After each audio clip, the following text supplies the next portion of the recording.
Sabe como é? Hoje em dia a gente tem contrato para tudo, mas e 800 anos atrás? Como é que se garantia que um negócio ia dar certo? Pois é, a gente vai mergulhar num texto jurídico super antigo que mostra exatamente como a confiança funcionava naquela época. E o mais incrível é que não era na base da palavra, não. O que esse texto antigo mostra é um sistema, olha, super sofisticado, pensado para criar confiança e principalmente responsabilidade no comércio. E o mais legal, tem umas lições ali que, nossa, valem muito até hoje. Ok, para a gente entender direitinho como esse sistema funcionava, nosso roteiro vai ser este aqui. Primeiro, o papel de um agente. Depois, quem é que podia ser nomeado para essa função? O que acontecia quando uma missão dava errado e se o caso fosse parar no tribunal. E por fim, como se formava uma sociedade comercial. Vamos lá. Então vamos começar pelo básico, né? A base de tudo no comércio. Uma pessoa agindo em nome de outra. A ideia central aqui é a do agente, ou shaliach, como era chamado. Pensa assim, essa pessoa se torna, legalmente falando, uma extensão de quem a enviou. É como se fosse a própria pessoa ali. Então, o que o agente faz é como se o chefe dele, o mandante, tivesse feito. A ação do agente tem a mesma força da ação do mandante perante a lei. Só que, claro, não era qualquer um que podia assumir uma responsabilidade tão grande, né? Havia regras bem claras sobre quem estava apto para isso. E aqui a coisa fica bem interessante. O critério principal era a capacidade de raciocínio e o status legal da pessoa. Olha só, homens, mulheres, até mesmo as casadas e servos podiam ser agentes. Por quê? Porque eram considerados intelectualmente capazes de entender a missão. Agora, menores de idade, pessoas com alguma instabilidade mental, surdos mudos, esses ficavam de fora. A lógica era toda baseada na capacidade de compreender e assumir responsabilidades. Tá, mas e aí? E se alguma coisa desse errado no meio do caminho? De quem era a culpa? Quem pagava o prejuízo se um agente, ou pior, alguém que nem podia ser agente, cometesse um erro? Vamos pegar esse caso aqui do menor e do azeite, é um exemplo clássico. Um pai manda o filho pequeno comprar azeite. O comerciante entrega o azeite e o troco para o menino. Só que no caminho de casa, o menino perde tudo. E aí? O veredito da lei era muito claro. A responsabilidade é do comerciante. É ele quem tem que pagar. Por quê? Porque como adulto com capacidade legal total, ele deveria saber que não se confia mercadoria e dinheiro na mão de uma criança. O risco era dele.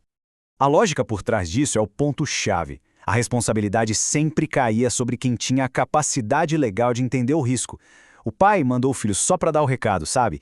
Quem deveria ter garantido a entrega segura era o comerciante, mandando um adulto. A responsabilidade, no fim das contas, é de quem tem discernimento legal. Agora, olha que regra genial para os corretores, os agentes profissionais. Se o mandante diz venda por no mínimo 100 e o corretor vende por 50, o corretor tem que tirar 50 do próprio bolso para completar. O prejuízo é dele. Mas e se ele for esperto e vender por 200? O lucro extra vai todo para o mandante. Ou seja, o risco do negócio é do agente, mas o benefício de um sucesso inesperado é todo do dono. Bem pensado, né? Bom, até aqui falamos de negócios do dia a dia. Mas e quando a coisa ficava séria e ia parar no tribunal? Aí as regras do jogo mudavam um pouco. Afinal, representar alguém num tribunal é outra história, certo? Não bastava um vai lá e resolve para mim. A situação pedia algo muito mais formal. Um poder de agenciamento que fosse, assim, inquestionável. E esse poder tinha nome. Era a procuração, ou harshaera. Basicamente era um documento formal que dava ao agente o poder não só de falar em nome do outro, mas de conduzir todo o processo legal e até tomar posse de bens em nome do mandante.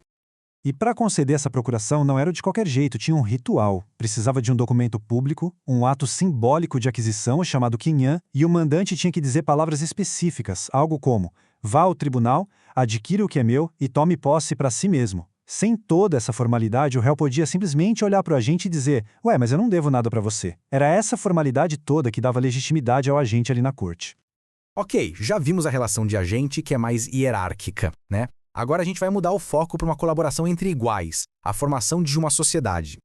E olha que curioso como uma sociedade era formada. Se os sócios entravam com dinheiro, eles precisavam literalmente juntar todo o dinheiro numa única bolsa e depois todos levantarem essa bolsa juntos.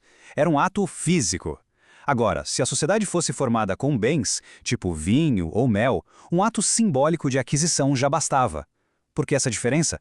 Porque o dinheiro era visto como algo fungível, anônimo. O ato físico de juntar tudo criava um patrimônio comum, inseparável. Beleza, sociedade formada. Agora vamos imaginar um cenário. 3 sócios entram no negócio. O sócio A entra com 100, o B com 200 e o C com 300, investimentos bem diferentes. A pergunta é, como se dividem os lucros e prejuízos? E aqui vem a grande surpresa. A regra padrão dizia que a divisão era igual, 1/3 para cada um. Não importava quem investiu mais. A lógica por trás disso é que a lei assumia que o trabalho, o esforço, a experiência de cada sócio também era um tipo de investimento e que essas contribuições eram de igual valor. Mas, e esse é um mais muito importante, a lei dava uma flexibilidade enorme. A citação diz que toda estipulação relativa a questões financeiras é vinculante. Ou seja, os sócios podiam combinar o que quisessem entre eles. Se eles escrevessem um acordo dizendo que os lucros seriam proporcionais ao investimento, pronto. Esse acordo privado passava por cima da regra padrão. A liberdade de contrato era total. E isso nos leva a uma reflexão final, né?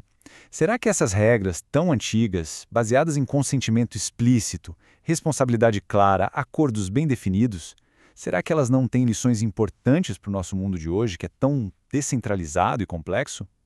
Fica aí o pensamento.